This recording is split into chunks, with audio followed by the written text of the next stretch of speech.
بسم اللہ الرحمن الرحیم اما بعد اعوذ باللہ من الشیطان الرجیم بسم اللہ الرحمن الرحیم یا ایہا الذین آمنوا اذا قمتم الى الصلاة فاغسلوا وجوہکم وایدیکم الى المرافق وامسحوا برؤوسکم وارجلکم الى الکعبین۔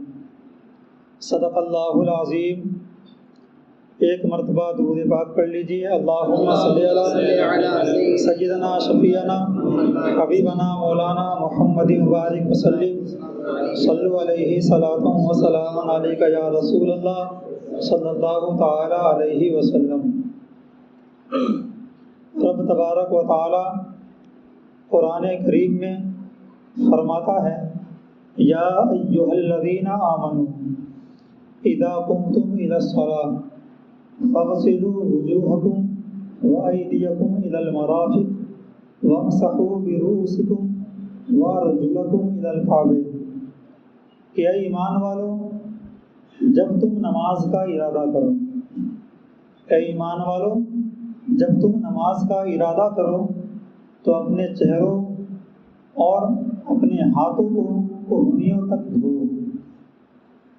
وامسحوا برؤوسکم اور اپنے سروں کا مسح کرو، وارجلکم الی الکعبین اور ٹخنوں تک اپنے پاؤں کو دھو۔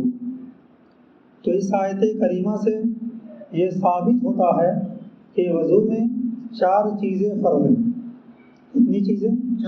چار چیزیں فرض ہیں۔ پہلا منہ دھونا، دوسرا کہنیوں سمیت دونوں ہاتھ کا دھونا، تیسرا سر کا مسح کرنا اور چوتھا ٹخنوں سمیت دونوں پاؤں دھونا۔ ٹھیک، ان چاروں کی تفصیل جاننے سے پہلے ہم یہ جان لیں کہ دھونے کا مطلب کیا ہے، کیونکہ چہرہ بھی دھونا ہے، ہاتھ بھی دھونا ہے اور پاؤں بھی دھونا ہے۔ تو جب تک ہم دھونے کا مطلب نہیں سمجھیں گے تب تک بات پوری نہیں ہوگی۔ تو دھونے کا مطلب یہ ہے کہ جس عضو کو دھلا جائے، جس عضو کو دھلا جائے ہر حصے پر کم سے کم 2 بوند پانی بہہ جائے، ہر حصے پر کم سے کم 2 بوند پانی بہہ جائے۔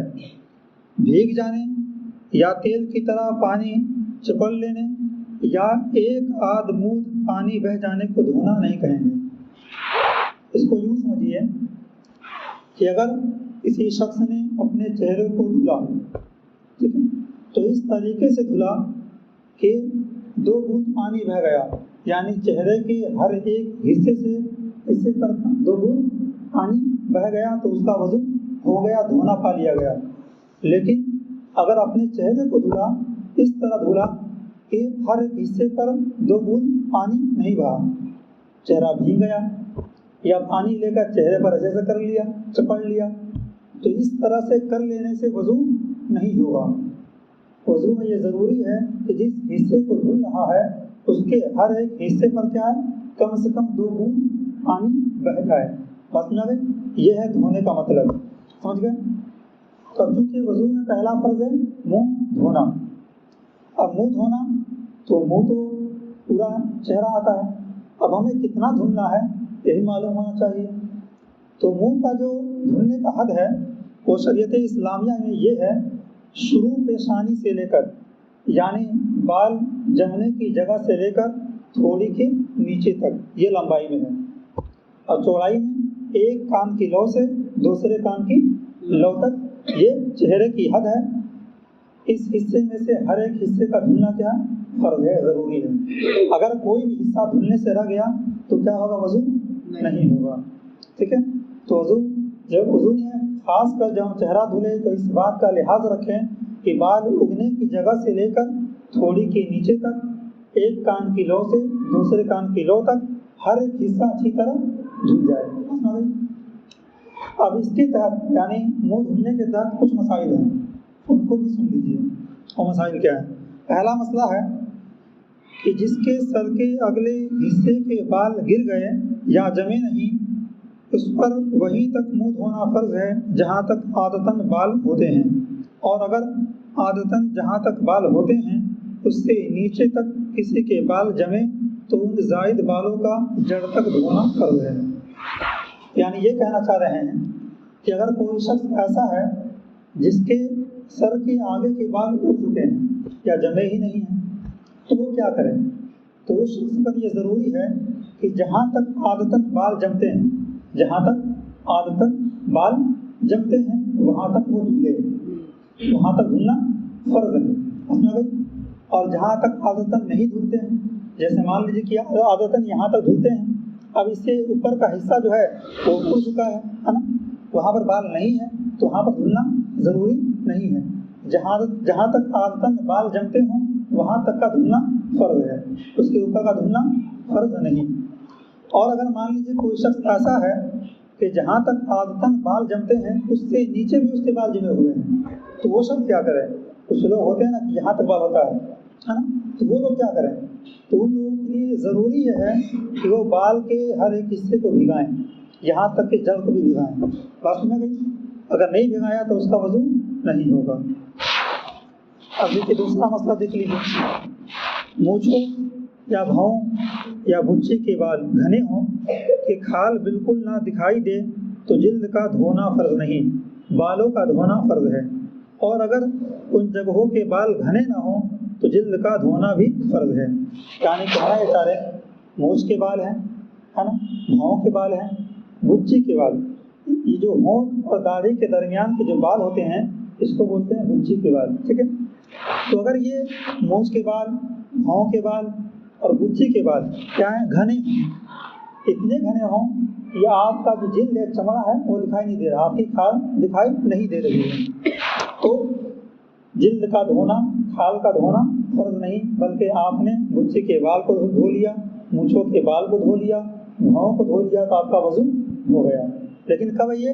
جب زیادہ گھنے ہوں تب ہے یہ۔ اور اگر اتنے گھنے نہیں ہیں کہ مطلب آپ کا جلد جو ہے آپ کی کھال دکھائی نہیں دے رہی ہے، بلکہ اتنے بال ہیں کہ آپ چاہیں تو پانی کو پہنچا سکتے ہیں، پانی وہاں آسانی سے پہنچ سکتا ہے، تو آپ کا جلد کا دھونا فرض ہے۔ بات سمجھ گئی؟ چلیے آگے دیکھیے تیسرا مسئلہ، اگر مونچھیں بڑھ کر لبوں کو چھپا لیں، اگر مونچھیں بڑھ کر لبوں کو چھپا لیں تو اگرچہ گھنی ہوں مونچھیں ہٹا کر لب کا دھونا فرض ہے۔ کہنا یہ چاہ رہے ہیں اگر مونچھیں اتنی لمبی ہو گئی ہیں کہ وہ بڑھ کر آپ کی ہونٹ کے اوپری حصے کو چھپا لیتی ہیں، وہ بڑھ کر آپ کے ہونٹ کے اوپری حصے کو چھپا لیتی ہیں، تو آپ اب یہ نہیں ہے کہ صرف مونچھ کو دھل لیا جائے تو آپ کا وضو ہو جائے گا، نہیں، بلکہ مونچھوں کے بال کو ہٹا کر آپ کو اپنے ہونٹ کو دھونا فرض ہے۔ اگر آپ نے اپنے ہونٹ کو نہ دھویا تو آپ کا وضو نہیں ہوگا۔ سمجھ گئے؟ آگے دیکھیے چوتھا مسئلہ، داڑھی کے بال اگر گھنے نہ ہوں تو جلد کا دھونا فرض ہے، اور اگر گھنے ہوں تو گلے کی طرف دبانے سے جس قدر چہرے کے گردے میں آئے ان کا دھونا فرض ہے، اور جڑوں کا دھونا فرض نہیں، اور جو ہلکے سے نیچے ہوں ان کا دھونا ضروری نہیں۔ اور اگر کچھ حصہ میں گھنے ہوں اور کچھ چھدرے ہوں تو جہاں گھنے ہوں وہاں بال اور جہاں چھدرے ہوں اس جگہ جلد کا دھونا فرض ہے۔ مطلب کیا ہے؟ اگر کوئی شخص ایسا ہے جس کے داڑھی کے بال گھنے نہیں ہیں تو اس کے لیے یہ لازم و ضروری ہے، یہ فرض ہے کہ وہ اپنے جلد تک پانی کو پہنچائے۔ اور اگر کوئی شخص ایسا ہے جس کے داڑھی کے بال بہت گھنے ہیں، ہے نا، اتنے گھنے ہیں کہ وہ جلد تک پانی پہنچانا اس کے لیے مشکل ہے، تو وہ کیا کریں؟ وہ گلے کی طرف اپنے ہاتھوں سے داڑھی کو دبا لے، ایسے ہے نا، گلے کی طرف اپنے ہاتھوں سے داڑھی کو دبا لیں، اور دبانے کے بعد جو حصہ نظر آئے داڑھی کے بال کے ان حصوں کو پانی سے بھیگا لیں۔ اگر بھیگا لیا تو اس کا وضو ہو جائے گا۔ بات میں آ گئی؟ تو اس میں جڑوں کا دھونا فرض نہیں ہے۔ اور داڑھی کے کچھ بال ایسے ہیں جہاں بہت زیادہ گھنے ہیں اور کچھ بال ایسے ہیں جو زیادہ گھنے نہیں ہیں، تو جہاں زیادہ گھنے ہیں وہاں پر بالوں کا دھونا فرض ہے، اور جہاں کم گھنے ہیں وہاں پر کھال کا دھونا فرض ہے۔ بات میں آ گئی؟ چلیے آگے دیکھیے، لبوں کا وہ حصہ جو عادتاً لب بند کرنے کے بعد ظاہر رہتا ہے اس کا دھونا فرض ہے۔ تو اگر کوئی خوب زور سے لب بند کر لے کہ اس میں کا کچھ حصہ چھپ گیا کہ اس پر پانی نہ پہنچا، نہ کلی کی کہ دھل جاتا تو وضو نہ ہوا۔ ہاں وہ حصہ جو عادتاً منہ بند کرنے میں ظاہر نہیں ہوتا اس کا دھونا فرض نہیں۔ یہ کیا کہنا چاہ رہے ہیں؟ یہ پانچواں مسئلہ ہے۔ ہمارے جو دونوں ہونٹ ہیں، جب ہم اپنے ہونٹوں کو بند کرتے ہیں عام طور پر، ہے نا، تو جو حصے ظاہر ہوتے ہیں ان کا دھونا فرض ہے نا، جیسے میں نے اسے بند کیا تو جو حصے ظاہر ہو رہے ہیں ان کا دھونا فرض۔ لیکن اگر کوئی شخص خوب زور سے اپنے ہونٹوں کو دبا لے تو جو حصہ عادتاً لب بند ہونے سے ظاہر ہوتے ہیں اور خوب زور سے دبانے پر وہ ظاہر نہیں ہوتے ہیں وہ بند ہو جاتے ہیں۔ تو اگر کسی شخص نے خوب زور سے اپنے ہونٹوں کو دبا لیا یہاں تک کہ وہ حصہ جو عادتاً لب بند ہونے سے ظاہر ہوتے ہیں وہ چھپ گئے اور اس نے وضو کر لیا اور وہ حصے نہ بھیگے تو آپ کا وضو نہیں ہوگا۔ آپ نے کیا ہوگا؟ آپ کا وضو نہیں ہوگا۔ اس لیے جب آپ وضو کریں تو اس بات کا خیال رکھیں کہ آپ ہونٹ کو اتنی زور سے نہ دبا لیں کہ جو ہونٹ عام طور پر بند ہونے سے ظاہر ہوتے ہیں وہ چھپ جائیں، بلکہ آپ ہونٹوں کو کھلا رکھیں تو بہتر ہے۔ ہاں سمجھ میں گئی؟ اور ایسے جب آپ کلی کریں گے تو آپ کے ہونٹ تو بھیگ ہی جائیں گے، اس لیے آپ کو کوئی تکلیف ہوگی نہیں۔ اگر منہ دھونے میں اگر آپ کے ہونٹ نہیں بھیگتے ہیں، کلی کرنے میں بھیگ جاتے ہیں تو بھی آپ کا وضو ہو جائے گا۔ بس نہ گئی؟ چلیے آگے دیکھیے۔ رخسار اور کان کے بیچ میں جو جگہ ہے جسے کنپٹی کہتے ہیں اس کا دھونا فرض ہے۔ ہاں اس حصہ میں جتنی جگہ داڑھی کے گھنے بال ہوں وہاں بالوں کا، اور جہاں بال نہ ہوں یا گھنے نہ ہوں تو جلد کا دھونا فرض ہے۔ ہاں کہہ رہے رخسار، یہ رخسار ہے جس کو گال بولتے ہیں، رخسار اور کان کے بیچ میں جو جگہ ہے جیسے یہ جگہ اس کو کیا بولتے ہیں؟ کنپٹی بولتے ہیں، ہے نا۔ تو یہاں اگر داڑھی ہے تو داڑھی کے بال اگر گھنے ہیں تو بال کا دھو لینا فرض ہے، اور اگر داڑھی کے بال گھنے نہیں ہیں تو جلد کا دھونا فرض ہے۔ بات میں آ گئی؟ لیکن دھونا پڑے گا اس کو، ٹھیک۔ مسئلہ نمبر 7 دیکھیے، یہ عورت کے لیے ہے لیکن آپ لوگ بھی سن لیجئے تاکہ اپنے عورتوں کو بتا سکیں آپ۔ نتھ کا سوراخ اگر بند نہ ہو تو اس میں پانی بہانا فرض ہے۔ نتھ کا سوراخ اگر بند نہ ہو تو اس میں پانی بہانا فرض ہے۔ اگر تنگ ہو تو پانی ڈالنے میں نتھ کو حرکت دے ورنہ ضروری نہیں۔ عورتیں ناک چلاتی ہیں نا، تو اگر مطلب نتھ کا جو سوراخ ہے، جو چھید ہے، وہ کچھ آدھا ہے کھلا ہوا ہے، اتنا ہے کہ اگر عورت چہرے کو دھل رہی ہے تو اپنے جو نتھ کو پہنی ہوئی ہے اگر وہ حرکت دے تو پانی اندر پہنچ جائے، تو اس کو چاہیے کہ وہ اس کو حرکت دے کر پانی کو پہنچا دے۔ لیکن اگر تنگ ہے نا، اگر اس کو گھمائے گی تکلیف ہوگی، ہے نا، نتھ کو گھمانے سے تکلیف ہوگی تو اس سوراخ میں پانی کا پہنچانا ضروری نہیں ہے۔ بات میں آ گئی؟ چلیے آگے دیکھ لیجیے۔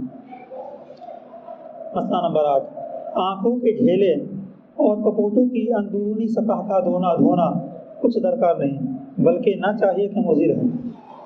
آنکھوں کے جو ڈھیلے اندر کے حصے اور کپوٹے، ہے نا، تو کہتے ہیں کہ آنکھوں کے ڈھیلے اور کپوٹوں کے اندرونی حصے کا دھلنا ضروری نہیں ہے، فرض نہیں ہے۔ اب یہ نہیں ہے کہ آنکھ کھول کے ایسے سے پانی مارے، ہے نا، تو اگر ایسا کرنے لگا تو کیا ہوگا؟ آنکھ کو تکلیف پہنچے گی۔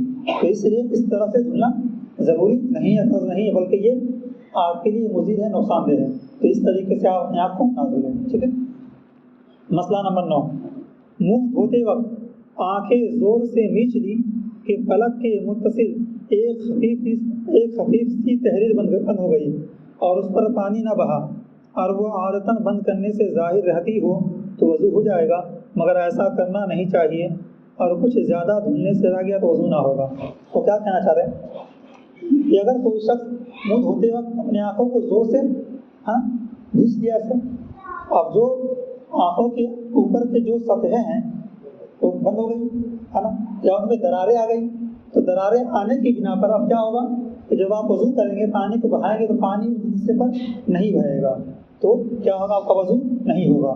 اس لیے عام طور پر آپ جب وضو کریں تو جیسے ہماری عادت ہوتی ہے کہ ہم آنکھ کو بند کر دیں نارمل طور پر، اسی طرح آنکھ کو بند کریں اور پانی بہا لیں، بلکہ آنکھ کو زور سے نہ بھیجیں کہ ایک خفیف سی ایک ہلکی سی تحریر بن جائے اور آنکھ کے اس حصے پر پانی نہ بہے۔ بات میں آ گئی؟ آگے دیکھ لیجیے، بس آخری مسئلہ، آنکھ کے کنویں پر پانی بہانا فرض ہے، مگر سرما کا جرم ہوئے یا پلک میں رہ گیا اور وضو کر لیا اور اطلاع نہ ہوئی اور نماز پڑھ لی تو حج نہیں، نماز ہو گئی، وضو بھی ہو گیا، اور اگر معلوم ہے تو اسے چھوڑا کر پانی بہانا ضروری۔ آنکھ کے کوے کسے کہتے ہیں؟ یہ حصہ جو آنکھ کے کنارے کا حصہ جو ناک کے درمیان میں ہے، اسے کوے بولتے ہیں اردو میں، ہے نا؟ تو کہتے ہیں کہ اسے بھی دھونا فرض ہے، ٹھیک ہے؟ لیکن مان لیجیے کہ آپ نے سرما لگایا تھا، ہے نا؟ آپ نے سرما لگایا تھا تو جب آپ دھلے، آپ نے دھلا تو وہ سرما جو ہے رہ گیا آنکھ میں، ہے نا؟ تو ایسا نہیں ہے کہ وضو نہیں ہوگا، لیکن اگر آپ کو نظر آ رہا ہے کہ ہاں سرما رہ گیا ہے تو بہتر یہی ہے کہ آپ اس کو ہٹا لیں، ہے نا؟ ہٹا کر پانی بہا لیں۔ لیکن اگر آپ نے اسی طور سے دھل لیا اور سرما کو جو آپ دیکھتے ہیں بعد میں کچھ چیزیں رہ جاتی ہیں، تو اگر رہ گیا وہ آپ نے اسی طرح دھل لیا، وضو کر لیا، نماز پڑھ لی، تو آپ کی نماز بھی ہو گئی، آپ کا وضو بھی ہو گیا، اس میں کوئی حرج نہیں ہے۔ ایک مسئلہ اور دیکھ لیجیے، مسئلہ نمبر 11، پلک کا ہر بال پورا دھونا فرض ہے، اگر اس میں کیچڑ وغیرہ کوئی سخت چیز جم گئی تو چھوڑانا فرض ہے۔ پلک کے بال ہے نا، تو کبھی کبھی کیسا ہوتا ہے کہ آنکھ میں کوئی بیماری ہو جاتی ہے تو گندگی سے آنکھ کے بال، پلک کے بال جم جاتے ہیں، ہے نا؟ تو جب ایسے ہی صورت پیدا ہو جائے تو آپ کے لیے لازم و ضروری ہے کہ آپ پلک کے بال کو صاف کر لیں، ہے نا؟ اگر آپ نے صاف نہ کیا، وہ سخت چیز جمی رہ گئی تو آپ کا وضو نہیں ہوگا، ٹھیک ہے؟ تو اس لیے وضو کرتے سمے جو باتیں بیان کی گئی، خاص کر کے تو چہرے کے مسائل تھے، منہ دھونے کے مسائل تھے، تو منہ دھونے کے جو مسائل جو بیان کیے گئے، جب آپ منہ دھلیں تو ان باتوں کا خاص طور پر خیال رکھیں۔ اگر آپ نے ان چیزوں کا خیال نہ رکھا تو آپ کا وضو صحیح طریقے سے نہیں ہوگا، اور جب وضو نہیں ہوگا تو نماز بھی نہیں ہوگی، کیونکہ وضو نماز کی کنجی ہے۔ اس لیے جب آپ وضو کریں تو ان باتوں کا خاص طور پر خیال رکھیں۔ اب ہاتھ دھونا ہے، سروں کا مسح کرنا ہے، اور پاؤں دھونا ہے، تو یہ سمجھتے ہیں انشاءاللہ آگے بیان کی جائے گی۔ آج کے لیے بس اتنا کافی ہے۔ ہاں